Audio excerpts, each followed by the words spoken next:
ജാംജം super market Malappuram സമ്മാനിക്കുന്ന winners ട്രോഫിക്കും price മണിയും, mass home centre Valluvambram സമ്മാനിക്കുന്ന റണ്ണേഴ്സ് പ്രൈസ് മണിയും, ബത്തേരി സ്റ്റോർ മുണ്ടിത്തുറക സമ്മാനിക്കുന്ന റണ്ണേഴ്സ് ട്രോഫിക്കും വേണ്ടിയുള്ള ഒന്നാമത് അഖില കേരള സൂപ്പർ സെവൻസ് ഫുട്ബോൾ ടൂർണമെന്റിൽ നാളെ ആവേശകരമാകുന്ന മൂന്നാം ക്വാർട്ടർ ഫൈനൽ സിദ്ധത്തിന് വേണ്ടി ഈ സ്റ്റേഡിയം ഒരുങ്ങുന്നു. അതിന് മുന്നോടിയായി ഒരല്പസമയം നിങ്ങളുടെ ശ്രദ്ധയെ ഞാൻ ക്ഷണിക്കുകയാണ്.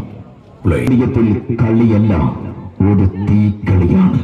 കാരണം ഗണ്ണുകൾ കഥ പറയുന്ന ഗല്ലുകളിൽ മുംബൈ അധോലോകം അടക്കി ഭരിച്ചത് ഹാജി മസ്താനും ദാവൂദ് ഇബ്രാഹിമുമാണെങ്കിൽ അഖിലേന്ത്യാ സെവൻസിന്റെ കളിക്കളം അടക്കി ഭരിക്കുന്ന രണ്ട് പോക്കിരിപ്പടകൾ നാളെ ഈ സ്റ്റേഡിയത്തിൽ കൊല്ല വിളിക്കാനെത്തുന്നു.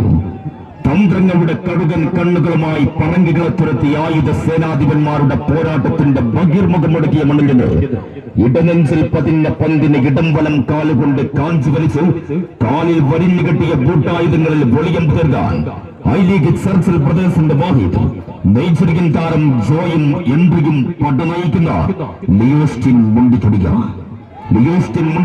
നാളെ ഈ സ്റ്റേഡിയത്തിന്റെ ഒരു ഭാഗത്തെങ്കിൽ മറുചേരിയിൽ കൂർക്കകളുടെയും ഗർവാണികളുടെയും വെള്ളപ്പട്ടാളത്തിന്റെയും മാരണം തുപ്പുന്ന നിറത്തോക്കിന് മുമ്പിൽ കൊയ്ത്തരിവാളും കാറവടിയും കരിങ്കൽ ചീളുകളുമായി എതിരിട്ട് വിപ്ലവ പോരാളികളുടെ ഇടനെഞ്ചിൽ നിന്ന് കറുപ്പിന്റെ വംശീയാധിപത്യത്തെ തുടച്ചു നീക്കിയ നെൽസൺ മണ്ടേലയുടെ കറുത്ത മണ്ണിൽ നിന്ന് 7 കടലും കടന്നെത്തിയ ആ രണ്ട് കാപ്പിരിക്കരുത്തുകൾ നൈജീരിയൻ താരം പാപ്പിയും യൂസഫും അടക്കം സോക്കർ സ്പോർട്ടിംഗ് ഷൊർണൂരിന്റെ മുഴുവൻ താരങ്ങളുമായി റോയൽ സിമെന്റ് പ്രൊഡക്റ്റ് സ്പോൺസർ ചെയ്യുന്ന വിവ അറബൻകരയും തമ്മിൽ ഇത് തിങ്കൾ മുതൽ വെള്ളി വരെ കരഞ്ഞു തീർക്കുന്ന വിരസമായ സീരിയലല്ല.